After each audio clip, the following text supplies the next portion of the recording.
당시에는 아찔했던 상황이지만 지금 생각하면 참 어이없고 헛웃음까지 나는 황당한 사건이 있었습니다. 남편이 시어머니 때문에 중환자실에 실려갔는데요. 동네 창피해서 어디다가도 쓰지 못했던 이 이야기를 익명의 힘을 빌어 이 게시판에 한번 써봅니다. 딱 작년 이맘때쯤 일어난 이야기 같네요. 저희 시어머니는 아들 사랑이 아주 대단하십니다. 저희 남편이 장남인데다 지역적인 분위기가 있어서 남아 선호 사상도 정말 심합니다. 어머님은 세상에서 제일 잘나고 소중한 존재가 본인의 아들이라고 생각하시고 시누이들과 평생을 차별하며 저희 남편을 키워왔습니다. 그런 환경임에도 불구하고 그런 배경이 너무 지겹고 고리타분하다고 생각했던 건지 남편은 시어머니의 아들 타령을 정말 싫어했어요. 그래서 더 독립적으로 자라며 본인 여동생들에게 그 사랑을 나눠주던 마음 따뜻한 사람입니다. 시어머니가 그러시더라고요. 난 딸들 입에 들어가는 밥 한 톨이 아까워. 전부 우리 아들 입에 들어갈 것들인데 저것들이 뺏어 먹는 것 같다니까 아주. 어머, 어머님, 다 똑같은 소중한 자식인데 어떻게 그렇게 말씀하세요? 어머님이 낳으신 딸들이잖아요. 그러게 말이다. 내 배 아파서 낳은 내 자식들인데 난 왜 그렇게 딸들이 미운지 몰라. 그저 우리 아들이 최고지. 그런 식으로 대놓고 아들 사랑을 표현하시는 시어머니 때문에 시누이들은 일찌감치 질리고 질려 20살 되자마자 독립하고 연 끊다시피 하며 살았대요. 엄마라고 다 같은 엄마가 아니니 시누이들도 애초에 엄마의 사랑을 포기한 불쌍한 딸들이죠. 그래도 오빠인 제 남편이랑은 아주 사이가 좋고 저도 그런 시누이들이 불쌍하고 딱해서 잘해주었습니다. 그래서 시누들도 저를 따르고 큰언니 대우를 해줘요. 저도 그런 시누들이 마냥 예쁘기만 하고요. 그래서 어떻게 보면 시어머니 빼고 똘똘 뭉쳐있는 상황이나 마찬가지예요. 남편이 시어머니를 달래도 보고 크게 화를 내보기도 해도 사람이 쉽게 달라질 수 없듯 어머님의 아들 편에도 결코 변하지 않더라고요. 그러다가 큰 사건이 하나 터졌습니다. 저희 막내 신우가 갑상선 암에 걸렸어요. 초기라 항암 치료도 없이 바로 수술로 완치를 기대할 수 있다고는 했지만 어쨌든 암이잖아요. 가족 중에서 제일 어린 막내 신우가 암에 걸리니 저희 남편도 어찌나 속상해했는지 모릅니다. 저도 놀란 맘에 눈물을 쏟아내기도 했고요. 그런데 소식 들은 시어머니 반응이 어땠는지 아세요? 요새 갑상선암 많다는데 뭐가 그렇게 큰일이라고 다들 유난을 떠는 거야. 수술로 떼어내면 그만이지. 아들은 신경 쓸 거 없어. 이러더라고요. 갑상선 암 수술을 받는 본인의 막내딸 건강보다 그걸로 신경 쓸 아들 걱정을 하는 게 말이 되나요? 그 일로 막내 신우는 시어머니를 다시는 엄마로 생각하지 않겠다며 장례식에도 안 갈 거라고 울고불고 절연을 선언했고 시어머니는 그 소리에도 눈 하나 깜짝 안 하고 그러라 하시더라고요. 정말 대단하신 분입니다. 그 일로 남편 역시 본인 어머니에게 크나큰 실망을 했고 세상에 아들만 보이는 듯한 어머니의 태도에 너무너무 질린 나머지 연락을 끊더라고요. 그제야 울고불고 시어머니가 난리가 나셨습니다. 내가 다신 안 그러마. 그래, 네 말대로 딸들도 살펴보고 그러마. 알았다, 알았어. 하시며 미안하다고 비시더군요. 남편이 조건을 하나 더 내밀었습니다. 이 사람, 우리 와이프한테도 그만 좀 구박하셔요. 엄마도 며느리 입장이었잖아. 그런데 어떻게 그래? 내 와이프는 내 종노릇 하려고 결혼한 게 아니라 내 배우자야. 서로 사랑해서 한 결혼이고 나도 와이프를 보호하고 챙겨야 할 의무가 있어. 그러니까 제발 우리 와이프한테 나 챙기라고 간섭 좀 하지 마. 엄마, 그거 다 이혼 사유야. 아들 인생 더 망치기 싫으면 그만하시라고요. 알았다, 알았어. 내가 이제 조심하마. 그러니까 제발 얼굴 안 보이고 연락 안 하겠다는 말만 하지 말아다오. 내가 우리 아들 없이 어떻게 사니? 엄마, 에휴. 그렇게 어찌저찌 상황이 마무리되고 시어머니는 대놓고 딸들과 며느리는 무시하지 않으려 했지만 속내가 어디 쉽게 바뀌겠어요? 아들이랑 연 끊어질까봐 그런 척하고 사는 거죠. 그걸 모르는 저희도 아니었습니다. 아무튼 그렇게 몇 년 지내고 있었죠. 크고 작은 일들이 역시나 있었지만요. 그러던 와중 저희 남편이 혈중 지질이 높다는 건강검진 결과를 받게 되었어요. 나이에 비해 건강관리도 잘하고 그렇게 심각한 수치도 아니었는데 어쩌다 사실 알게 된 어머님이 세상 끝난 듯 우시며 아들 건강이 나빠졌다며 난리를 치시더라고요. 그 원인을 또 저한테 미루시며 제가 남편 관리를 제대로 못했다며 며느리 탓을 하려 하시더군요. 역시나 그 성격 어디 못 간다고. 이러다 남편이 큰 병에 걸리기라도 하면 저는 아주 죽일 죄인이 되겠더라고요. 그리고 따지고 보면 제 건강이 더 안 좋거든요. 저는 위궤양도 있고 자궁의 질환도 있어서 반년에 한 번씩 추적 관찰을 하며 약을 먹어야 하는 상황이에요. 그런데 시어머니는 제가 아픈 건 또 제 탓이라 하십니다. 제가 건강관리를 제대로 해야 남편을 잘 보필하는데 그 반대가 되어서 남편이 저를 조금이라도 보살펴야 하는 상황이 어머님은 너무너무 싫으신 거죠. 이래도 제 탓, 저래도 제 탓. 어머님은 아무래도 돌아가시기 직전까지 바뀌실 것 같지 않았습니다. 아무튼 본인 아들의 건강 때문에 전전긍긍하던 시어머니는 여기저기 수소문해서 좋다는 한약이나 음식 재료들을 사가지고 하루가 멀다 하고 찾아오시더라고요. 무슨 가시오가피인지 뭔지 약재를 가지고 오셔서는 이걸 다려 먹이라고 하시질 않나. 그래서 먹이고 있더니 다시 다른 재료를 가지고 오셔선 이걸로 바꾸라 하시질 않나. 너무 피곤하더라고요. 그냥 병원에서 지어준 약만 열흘 정도 먹으며 관리하면 되는데 어머님은 어디서 무슨 말을 잘못 들으신 건지 자칫 까딱했다가 남편이 갑자기 목숨을 잃을 수도 있다면서 저더러 24시간 남편을 케어하고 잘 해주라 하더군요. 무슨 심근경색이랑 헷갈리신 건지 저랑 남편이 그런 거 아니라고 잘 설명해드려도 이미 흥분하신 어머님 귀에는 잘 들리지 않으시는 것 같더라고요. 그래서 남편이 또 엄청 화를 냈죠. 그제야 알겠다면서 수긍은 하셨지만 어머님의 아들 걱정은 여전했습니다. 봄이 완연한 어느 따뜻한 오전, 어머님이 제게 전화를 하시더군요. 당장 나갈 채비해라. 네? 어머님, 저 산부인과 검진 가는 날인데요. 검진? 뭐 괜찮겠지. 맨날 괜찮다고 의사가 말해준다며. 아니, 그래도 추적 관찰 중이니까요. 약도 타와야 하고요. 그게 뭐 그리 중요하고 급하다고. 병원은 다음 주로 미루고 너 당장 차 끌고 우리 집 와서 나 좀 데리고 어디 좀 가자. 그렇게 다그치듯 저를 부르시길래 정말 급한 일인 줄 알았습니다. 그렇게 차에 타신 어머님이 어떤 주소를 제게 내미시더니 여기로 가자고 하시더군요. 여기가 어디냐 물으니 야생 두릅이 많은 곳이라고 어머님 친구분이 알려주셨답니다. 남편 현재 있는 질환에 두릅이 그렇게 좋다고 하네요. 그런데 어머님은 널리고 널린 개두릅이나 땅두릅 말고 산에서 나는 야생 산두릅을 캐서 아들 입에 넣어주고 싶으신 겁니다. 아니, 그래서 야생 두릅을 따러 가려고 그렇게 급한 일이 있다는 식으로 말씀하신 거예요? 제 병원도 미루고요? 지금 따야 해. 두릅은 하루만 지나도 활짝 펴버린다고. 아니 어머님, 시장에 널린 게 두릅인데 그렇게 드시고 싶으면 저더러 사오라고 하시면 되죠. 으이구, 네 남편 먹일 거라고. 그리고 밭에서 나는 거랑 산에서 따는 야생 두릅이랑 그 효능이 얼마나 천지 차이인지 아니? 너한테 설명해서 무엇하겠니? 지 남편 건강에 관심도 없어서. 어머님, 또 무슨 말씀을 그렇게 하세요? 아무튼 빨리 여기로 가봐. 그렇게 닥달하듯 채근하는 시어머니 때문에 저는 그 주소를 내비에 치고 운전을 할 수밖에 없었습니다. 40분 걸려 도착하니 웬 야산이더라고요. 어머님은 목장갑과 모자 같은 걸 저에게 건네주시더니 빨리 따자고 앞장서서 산에 오르시더군요. 그 산이 누구 산인지도 모르고 이렇게 함부로 채취하면 불법인 걸 알고 있기에 저는 내키지가 않았어요. 그래서 어머님께 이건 아닌 것 같다고 말씀드리니 잔말 말고 빨리 두릅 나무나 찾아보라며 소리를 지르시더군요.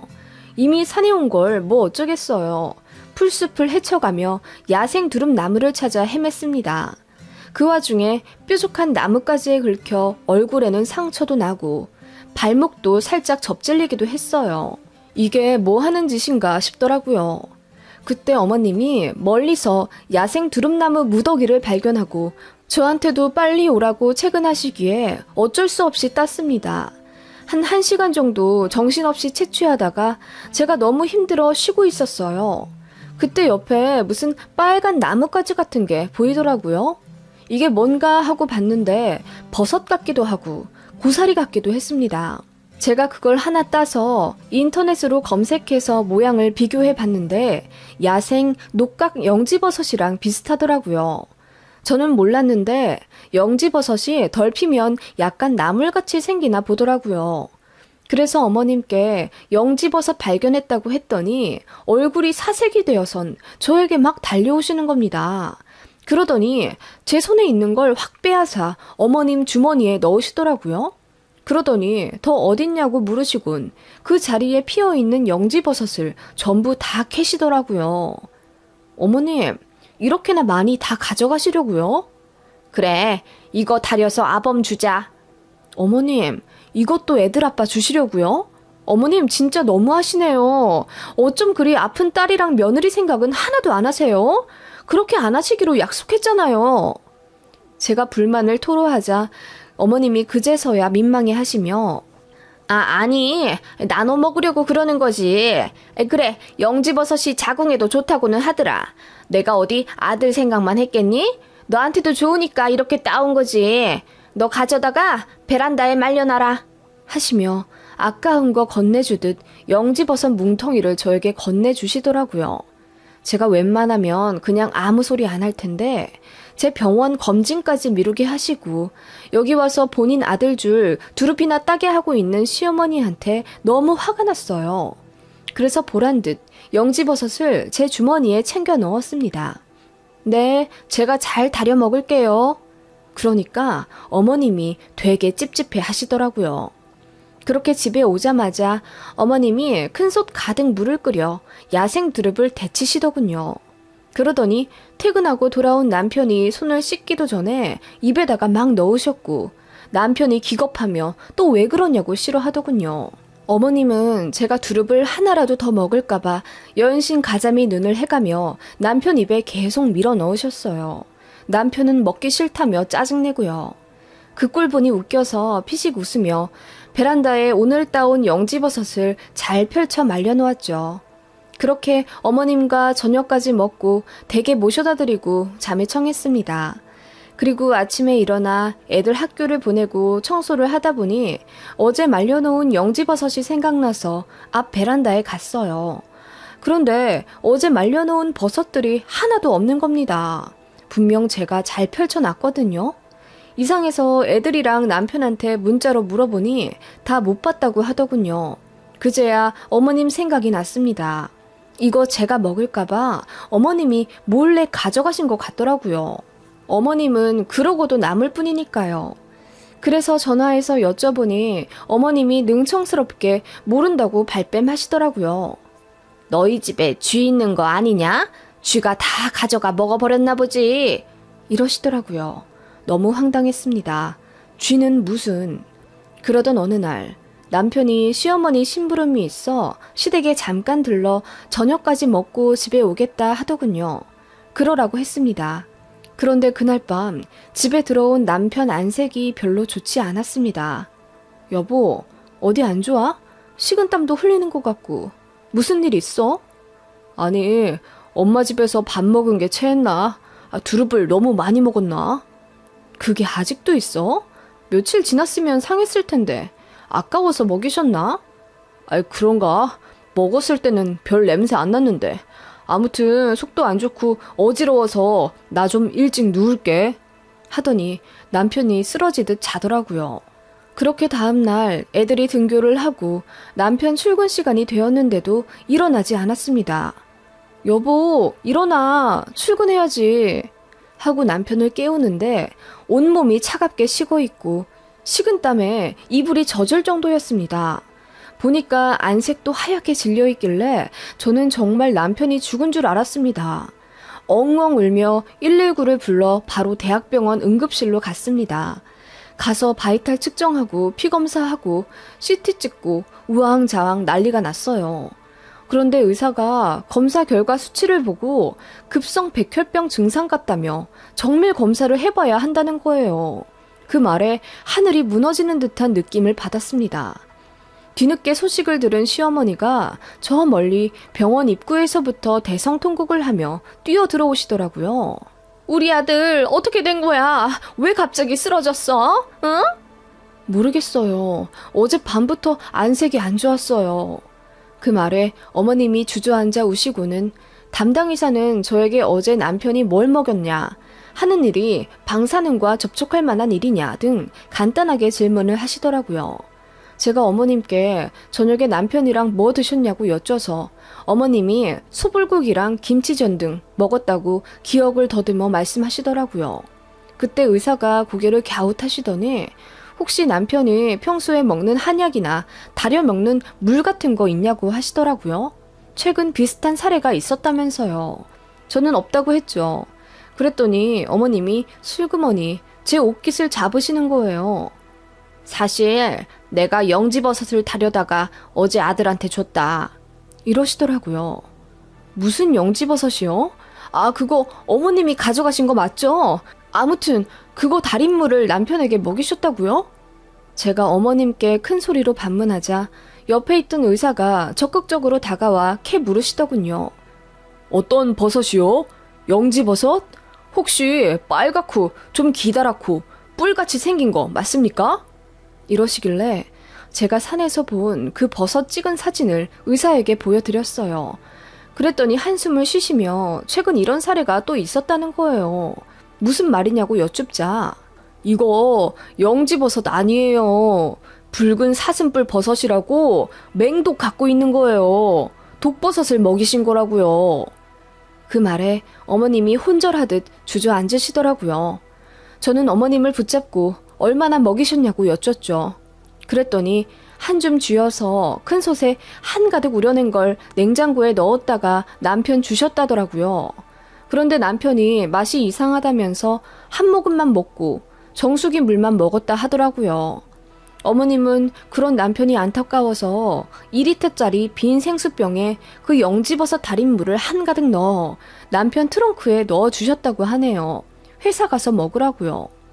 결과적으로 남편은 한 모금 겨우 먹은 거예요. 그런데도 맹독성을 가지고 있는 버섯이다 보니 남편에게 바로 증상이 나온 겁니다. 남편은 혈액 수치가 비정상적으로 낮게 나오고 정신도 잃은 상태로 중환자실에 실려갔고 그렇게 2주 정도 의식을 잃은 채 치료를 받았습니다. 중간중간 바이탈이 낮아져 진짜 몇 번이나 초상 치를 뻔했어요. 그 바람에 어머님도 몇 번이나 기절하시다시피 우셨고요. 남편이 다시 깨어났을 때는 온몸의 피부가 거의 벗겨져 있었고 눈도 잘 안 보인다고 하더라고요. 병원장까지 내려와 살펴보시더라고요. 그래도 일시적인 증상이었는지 한 달 정도 그렇게 병원에서 치료받으니 거의 회복이 되긴 했지만 각종 약물 부작용으로 간 수치가 급상승해서 남편의 입원 기간도 길어졌습니다. 결과적으로 남편은 6개월 정도 병원 신세를 지게 된 거예요. 그렇게 퇴원했지만 몸이 완전히 축나서 남편은 회사에 휴직계도 내고 집에서 쉬게 되었어요. 저희 시어머니는 아들한테 미안해서 죽고 싶다고 엉엉 우시더라고요. 며느리가 혹시라도 몸에 좋은 거 먹을까봐 몰래 가져온 그 버섯이 독버섯일 줄 누가 알았겠어요. 그리고 그 결과 내 소중한 아들한테 치명적이었다는 사실에 어머님은 죄책감을 크게 느끼셨습니다. 남편이 뒤늦게 알고 어머님한테 엄청 화내더군요. 어머님은 결국 고개를 들지 못하셨습니다. 어머님의 어긋난 아들 사랑이 결국 아들을 해치게 된 결과를 낳은 거예요. 까딱하면 제가 그리고 저희 아이들까지 죽을 뻔한 끔찍한 사건이었지만 어머님 때문에 일이 이렇게 되었네요. 어머님은 마침내 본인이 잘못 살아서 아들이 죽을 뻔했다고 지난날이 죄스럽다며 반성하시더라고요. 저희 남편은 그렇게 1년 정도 잘 요양하고 운동도 하며 건강을 회복했습니다. 머리카락이 많이 빠져서 듬성듬성하긴 하지만 이렇게 살아 숨쉬고 걷는 것만으로도 저는 하늘에 감사합니다. 저희 시어머니는 그날 이후 완전히 다른 사람이 되어선 모진 말씀도 안 하시고 딸들도 잘 챙기시더라고요. 물론 저한테도 많이 미안해 하셨고요. 본인 잘못으로 제가 한순간에 과부될지도 모르는 아찔한 순간이었잖아요. 저도 어머님이 너무나 미웠지만 어떻게 보면 저희 아이들이 먹지 않아서 다행이라고 생각하고 있어요. 그리고 어머님이 드디어 본인 잘못을 인정하고 반성하셔서 신우들이 조금은 행복해진 것 같아서 보기 좋더라고요. 그런데 저는 어머님도 참 어머님답다 싶은 게 어떻게 그 버섯 달인물을 한 모금도 안 드셨을까요? 저라면 한 컵 정도는 먹었을 것 같거든요. 그런데 어머님은 당신 입에 들어가는 그 한 모금마저 아까워 모두 소중한 아들에게 내어주시려 했던 거예요. 어머님께 아들이란 존재는 대체 어떤 걸까요? 아무튼 정말 아찔했던 순간이었습니다. 여러분들도 항상 조심하세요.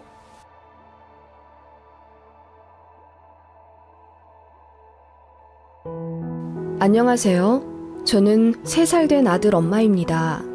결혼한 지 4년 차 정도면 제 주변을 보면 시어머니와 사이 좋은 집들이 많던데요. 저는 저희 시모와 연을 끊고 살고 있습니다. 지금 생각해도 너무나 소름 돋는 시어머니의 행동에 집에 있어도 가끔 두리번거리며 주변을 살필 때가 많습니다. 무슨 일이냐고요? 그럼 제게 있었던 이야기를 시작해 볼게요. 시어머니는 상견례 때부터 그놈의 순서 하면서 제가 아이를 늦게 갖길 원하셨습니다. 아주버님이 남편보다 10살이나 많은데 아직 아이가 없으세요. 손윗 형님은 그런 아주버님보다 2살이나 더 많으신 연상이시고요. 그런데 저희 시댁이 좀 가부장적이고 고리타분한 집안이라 그런지 동생인 저희가 먼저 아이를 가지면 순리를 어긋나는 일이라며 저희에게 시조카 생기기 전까지 무조건 피임하라며 낯뜨거운 말씀을 상견례 때 하시더라고요. 경악한 저희 친정 부모님께서 그게 무슨 결례되는 이야기냐며 따졌고 그 바람에 양가간 다툼이 생겨 파혼할 뻔한 적도 있어요. 그래도 이미 식장도 다 예약하고 청첩장도 다 뿌린 마당에 파혼이나 결혼식을 미룰 용기는 차마 나지 않았고 저희 친정 아빠가 나서서 저에게 아이 문제로 스트레스 절대로 주지 말라는 약속받고 식 진행했던 기억이 납니다. 그런데 저나 남편은 그런 시어머니의 뜻을 전혀 이해하지 못했고 이해할 필요도 없다고 생각했어요. 게다가 저는 아이를 무척 좋아해요. 저도 30이 넘었기 때문에 어서 아이를 갖고 싶었고 결혼하자마자 엽산 먹으면서 임신 준비를 했습니다. 시어머니께도 제가 당연히 말씀드렸죠. 어머님, 저 임신 준비해요. 갖게 되면 무조건 낳을 거예요. 그러니까 혹여라도 너무 서운해는 마세요. 아직 젊은데 뭘 벌써 임신을 하고 그러냐?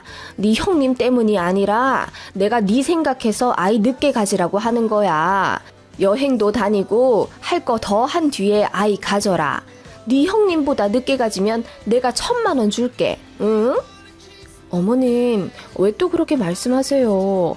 그 부분은 어머님도 포기하시기로 하셨잖아요. 결혼했으면 아이 생기는 건 당연한 건데 그럼 저희는 언제까지 기다리라는 말씀이세요? 네가 싫다면야 어쩔 수 없긴 한데 나는 말했다. 순서를 지켜야지만 1,000만 원을 줄 거야. 네 산후조리비도 내줄 거고. 어머님. 어머님께 돈 받는 게 당연한 건 아닌데요. 그러면 제가 형님보다 먼저 아이를 갖게 되면 아무것도 안 주실 거란 말씀이세요? 아니 제가 당연하게 받고 싶단 이야기가 아니라요. 말이 아다르고 어다른 건데 저도 좀 서운하네요. 요즘 며느리들은 이렇게나 제 할 말 다 하고 그러니? 좌우지간 도리와 순서를 지켜야 하는 법이야. 우리 집안은 상놈의 집안이 아니란 말이다. 대대로 순리 어긴 적은 한 번도 없을 뿐더러 첫아들 손주한테 양산에 있는 땅이랑 산 물려주는 건 우리 집안 대대로 물려오는 법칙이다. 그걸 어기면 나도 우리 조상님들 볼 면목이 없고 너한테도 실망할 게다. 어머님, 아니 어떻게 그래요? 아니 그리고요, 결혼한 지 10년이 다 되어 가는데 아직도 아이가 없는 거면 형님네가 조금 더 노력을 해야죠. 어떻게 저희 보고 기다리라고만. 그러자 시어머니가 머리를 감싸주며 한숨을 푹 쉬시더라고요. 내가 난임병원 등록해준다고 해도 안 가더라.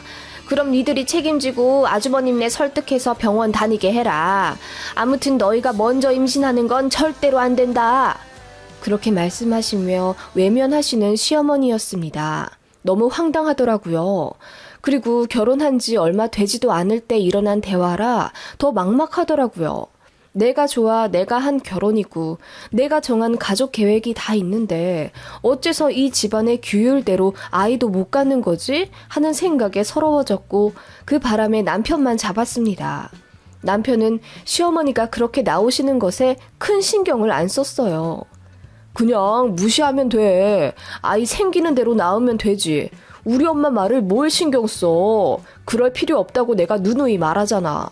어떻게 신경을 안 써? 내가 형님보다 먼저 아이 낳으면 산후조리비도 안 주시겠다고 하시는데 그렇게 태어난 아이는 조부모 사랑도 못 받고 자랄 거 아니야. 우리 아이 축복받으며 태어나야지. 그게 뭐야.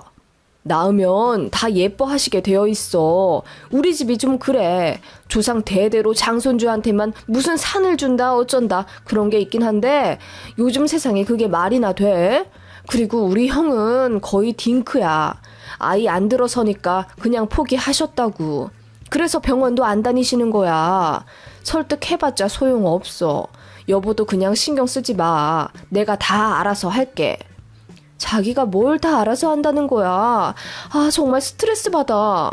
그렇게 저는 시어머니 때문에 은근히 마음 한구석이 내내 불편한 신혼생활을 보내고 있었습니다. 그 무렵 제 친구들은 아이 돌잔치를 하거나 하나둘 임신을 하기 시작했어요. 왠지 저도 모르게 조급해졌고 또 아이도 낳고 싶은 열망이 점점 더 커졌습니다. 그러던 어느 날 시어머니께서 저희 집에 반찬이랑 손만두를 주시러 오신다더군요. 원래는 그런 음식 잘 안 해주시는 분인데 웬일로 오신다고 하셔서 반갑게 맞았습니다. 그런데 어머님이 펼치신 가방 내용물을 보니 반찬은 없고 만두도 다 만들어진 게 아니라 만두 쏙밖에 없더라고요. 응, 너랑 만두 빚으면서 얘기나 좀 하려고 만두 쏙만 가져왔지. 집에 밀가루 있지? 네? 아, 네, 있죠. 그렇게 시어머니와 단둘이 만두를 빚게 되었어요. 어머님이 만두 빚으시는 내내 또 아이 늦게 가지라는 말을 하시길래 너무 짜증이 나던 차였습니다. 그때 만두를 찌려고 냄비를 꺼냈는데 보니까 면보가 없더라고요. 어머님이 이건 면보가 꼭 있어야 한다며 저보고 밖에 나가서 사오라고 하시기에 알겠다고 하고 밖으로 나왔습니다. 그런데 면보 파는 곳이 별로 없어서 밖에서 30분을 있다가 들어왔어요.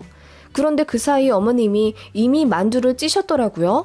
어머님, 면보 없이 찌면 안 된다고 하시더니 벌써 찌셨어요? 응, 내가 면보를 챙겨와 놓고 까먹었나 보더라고. 가방 안에 있더라. 너만 괜히 고생시켰어. 어머, 어머님, 그럼 전화를 하시죠. 깜빡했다. 그렇게 조금 당황스럽긴 했지만 아무튼 어머님과 만두를 만들었고 저녁에 퇴근한 남편이랑 어머님이랑 만두국을 해서 먹고 어머님을 보내드렸습니다. 그날 저녁 씻고 자려고 서랍장을 여는데 이상하게 제 속옷 정리한 게 흐트러져 있는 것 같더라고요. 저는 약간의 결벽증 같은 게 있어서 속옷을 색깔별로 그리고 기능성 소재별로 나누어서 정리를 하거든요. 그런데 좀 뒤죽박죽 엉켜 있어서 남편에게 물었죠. 당신이 내 속옷 정리했어? 아니, 건들지도 않았는데? 그런데 이게 왜 이렇게 되어 있지? 생각하던 찰나 오늘 집에 어머님만 두고 30분 정도 외출했던 게 떠오르더군요. 아무리 생각해도 어머님밖에 떠오르는 사람이 없었습니다. 찝찝하긴 했지만 그래, 작은 아들네 어떻게 정리하고 사나 궁금하실 수도 있겠지 라고 생각하며 애써 찝찝함을 떨쳐버리려고 했습니다. 그래도 뭔가 좀 그렇더군요. 그렇게 씻고 잠을 청하는데 남편이 제 속옷을 좀 들춰보더니 이게 뭐냐고 하더군요. 그러더니 빨간 실 같은 걸 쭉 들어 올리더라고요. 이게 왜 여기 붙어있지? 하며 떼어내는데 보니까 제 팬티에 아예 꿰매져 붙어있더라고요. 이상하다 싶어서 순간 침대에서 내려와 속옷 정리함을 뒤져보는데 제가 자주 입어서 조금 해져 있는 것들마다 다 빨간 실 같은 게 붙어있더라고요. 다 붙어있는 게 아니라 전체 속옷의 3분의 1 정도? 보고 머리가 띵했습니다. 뭐지? 설마 어머님이 그랬다면 왜 이렇게 한 거지? 너무 이상하잖아요. 에이, 그냥 다른 빨간 옷이랑 같이 세탁하다가 올이 붙었나 보지. 너무 신경 쓰지 마. 그런가? 아니, 이런 적이 한 번도 없는데. 하면서 그 기분 나쁜 빨간 실을 다 쪽가위로 끊어냈습니다. 그럼에도 마음 한편 찝찝한 건 어쩔 수가 없었어요. 솔직히 말해서 시어머니가 의심되긴 했지만 뭐하러 속옷마다 빨간 실을 달아놓겠냐고요. 물증도 없고 그래서 그냥 넘어갔습니다. 그 이후로 며칠 뒤 남편이랑 떡볶이를 해먹는다고 부엌에서 요리를 하는데 남편이 찬장에서 그릇을 꺼내다가 어? 하는 소리를 내더군요. 이게 뭐지? 여보, 찬장에 왜 이런 걸 두었어? 하고 그 물건을 가져와 보여주는데 저는 보자마자 소름이 돋았습니다. 손가락만한 사람 인형 같은 게 빨간 실로 칭칭 동여매져 있더라고요. 제가 보자마자 소리를 질렀고 남편도 이게 뭐냐며 소름 끼쳐 하더라고요. 저희 집은 새 아파트라 그 전에 누가 살지도 않았을 뿐더러 부엌 쪽은 누가 만지지도 않았거든요. 그런데 그런 소름 끼치는 인형이 찬장, 그것도 구석에 떡하니 있다니 너무 놀랍잖아요. 아무리 생각해도 저번에 제가 집 비울 때 어머님이 한 집 같아서 제가 남편 시켜 전화 걸어보게 했습니다. 남편이 담담히 통화를 하더니 시어머니는 절대로 그런 짓을 안 하셨다는 겁니다. 모른다고만 하신다니 어쩔 수 없잖아요. 그냥 넘어가긴 했죠. 그 인형은 남편이 혹시 몰라 가지고 있으라는 걸 제가 너무너무 소름 끼치고 기분이 나빠서 바로 버려버렸습니다. 그 이후로 시어머니 볼 때마다 괜히 좀 그렇더라고요. 그런데 심증뿐이니 대놓고 의심할 수도 없는 노릇이고요. 그리고 몇 주 뒤 시어머니가 또 저희 집에 오셨어요. 제 생일이기도 하고 남편도 승진해서 축하 파티 열어주신다고 저희 집으로 직접 오셨습니다. 그런데 어머님이 또 자꾸 저를 밖으로 내보내려고 하시는 거예요. 케이크에 초를 안 가져왔다며 저보고 가져오라고 하시질 않나? 배가 아픈데 소화제 좀 사와 달라고 하시질 않나? 그런 부탁을 남편 아닌 저에게 콕 집어 사와 달라 하시더라고요. 남편이 자기가 가겠다며 일어나도 너는 할 거 있어. 이따가 식탁 좀 같이 옮기자. 하시며 남편은 힘쓰는 일 해야 한다며 기어코 저를 밖으로 내보내시려고 하더군요. 그래서 2번이나 밖에 나갔다 왔습니다. 아무튼 그렇게 파티를 하고 시부모님 배웅까지 한 후 잠이 들었는데 이상하게 뭔가 찝찝하더라고요. 그래서 집안을 다 뒤졌습니다만 아무것도 나오지 않았어요. 혹시 몰라 속옷까지 뒤졌는데 역시 별 다른 거 없었고요. 제가 예민해졌구나 싶어서 고개를 흔들며 부정적인 생각을 떨쳐내려고 노력했습니다. 그러던 와중 드디어 제가 임신을 했어요. 입맛도 없고 자꾸 눈물도 나고 생리전 증후군이랑 비슷하면서 몸이 묘하게 달라지는 것 같길래 임신 테스트기 사서 해봤는데 2줄이더라고요. 너무 기뻐서 일단 친정에 알렸더니 정말 좋아하시더라고요. 남편도 뛸 듯이 기뻐했고요. 다만 그 와중에도 시어머니 생각이 나더라고요. 이 사실 알리면 100% 마음에 안 들어 하실 거다라는 생각이 들었는데 남편이 먼저 말해놨더라고요. 당신은 그냥 행복해 하기만 하고 건강하게 태교 잘해. 우리 어머니 때문에 괜한 걱정하지 말고 신경도 쓰지 마. 이러더군요. 정말로 시어머니께 뭐라고 잘 단돌이 해놨는지 시어머니가 웬일로 축하한다고 하시더라고요. 물론 기뻐하는 기색은 없으셨지만 저는 사실 시어머니가 지우라 어쩌라 하실까봐 꽤 긴장했단 말이에요. 어머니도 어느 정도 포기하셨구나 하는 생각에 마음이 좀 편해지더라고요. 그런데 시어머니가 저 몸보신 해야 한다며 이것저것 음식을 갖고 저희 집에 오신다 하더군요. 참고로 저희 집에는 강아지 한 마리가 있어요. 제가 요가 강사로 프리랜서를 뛰느라 불규칙하게 외출하거든요. 강아지가 노견이라 걱정이 되어서 새로 홈 CCTV를 달았어요. 거실이랑 저희 강아지가 자주 가는 드레스룸 총 2군데 달아놨고 인테리어 해치는 거 싫어서 하얀색으로 골라 달았더니 처음에 저희 집에 오신 분들은 모르시더라고요. 얘기를 해야 방범 카메라가 있구나 아시는 정도? 시어머니는 저희 신혼집에 CCTV 있는 거 모르셨고요. 저번까지는 없기도 했을 뿐더러 굳이 말씀드릴 필요가 없다고 생각했습니다. 아무튼 어머님이 집에 오신다고 하는데 저는 요가센터에 가봐야 하는 입장이었어요. 그래서 빈집에 좀 계시라고 안내해드리고 나왔습니다. 그리고 1시간 정도 뒤에 집에 왔는데 어머님이 이미 가시고 없더라고요. 전화해보니 급한 일이 생겨서 먼저 버스 타고 가셨더라고요. 그런가 보다 하고 냉장고를 열어봤더니 어머님이 잘 정리해놓으신 반찬들이 있었습니다.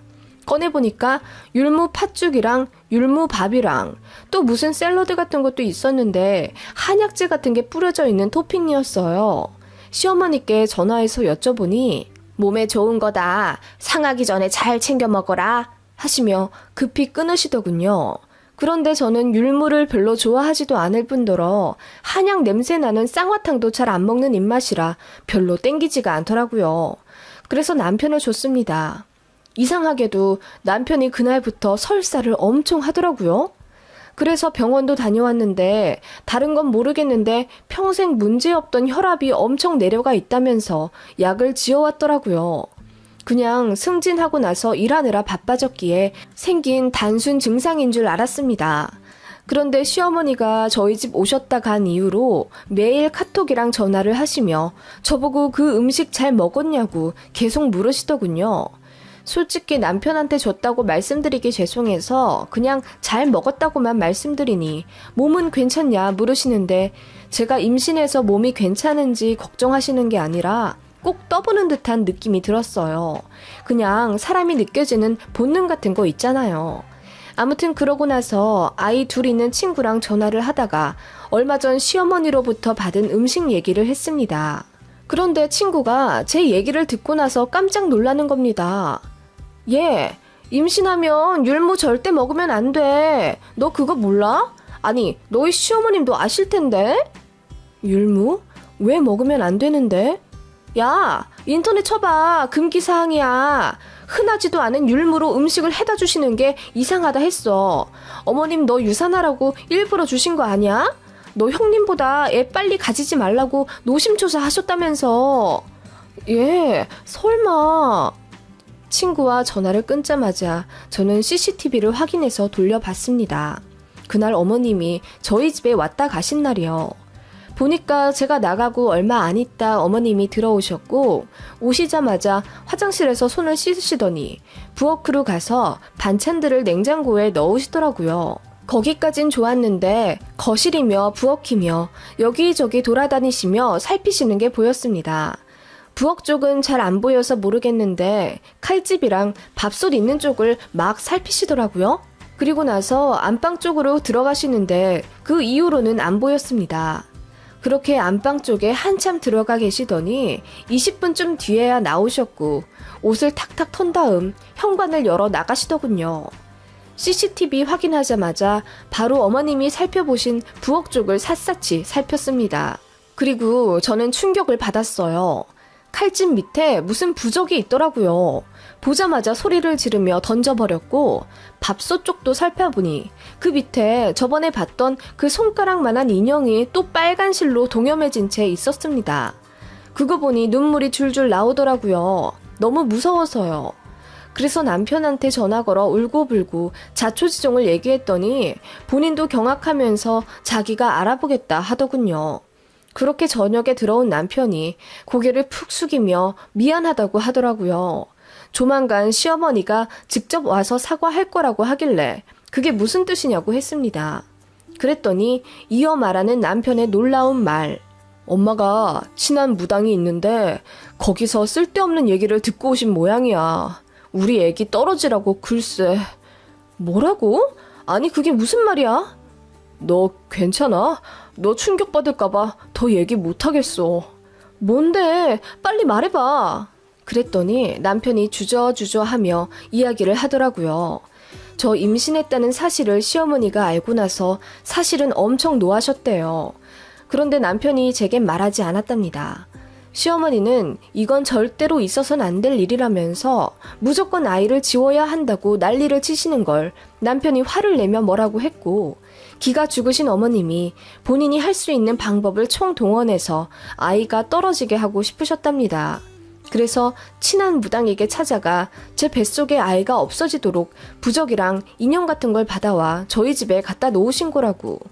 그것만으로는 마음이 안 놓여서 임신했을 때 먹으면 유산한다는 율무랑 한약재 같은 걸 어디서 불법으로 가져오셔서는 저 주신답시고 음식에 넣은 겁니다.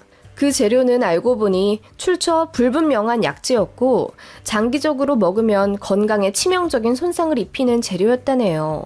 남편이 설사했던 것도 그 이유였고요. 그리고 제 속옷에 붙어있던 빨간 실이랑 찬장에 있던 인형 역시 그것도 시어머니가 한 짓이랍니다.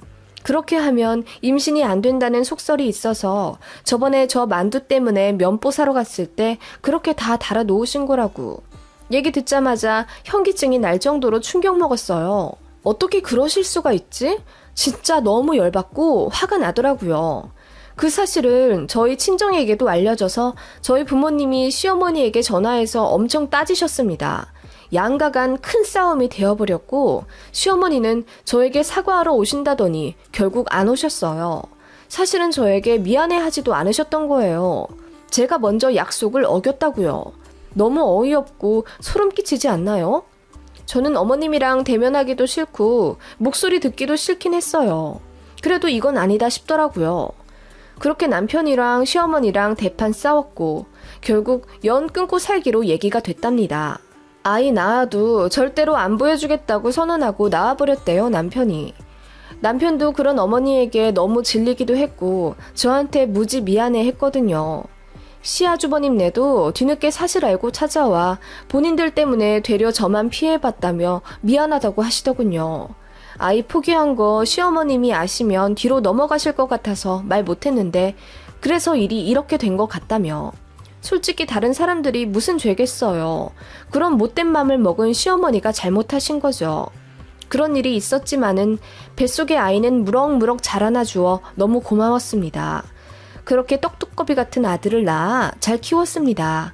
시어머니는 제가 아들을 낳았다는 이야기를 듣고 나선 다시 저에게 사과하겠다는 빌미로 슬금슬금 연락하려 하시고 남편에게도 용서해달라 하셨다네요. 그런 시어머니를 남편이 칼같이 쳐내 절대로 못 본다고 큰소리 쳤더니 시어머니가 엉엉 우셨다더군요. 나중에 형님에게 듣게 된 사실로는 시어머니가 제 속옷도 하나 훔쳐다가 형님 옷장에 넣으셨다더라고요. 그렇게 하면 임신복이 형님에게 갈 거라나 뭐라나. 진짜 소름 끼쳐요. 어떻게 그러실 수가 있는지. 시어머니는 지금쯤 후회하셨을까요? 이렇게 예쁘고 건강한 아들 얼굴을 보면 시어머니를 절대로 용서하고 싶지 않습니다.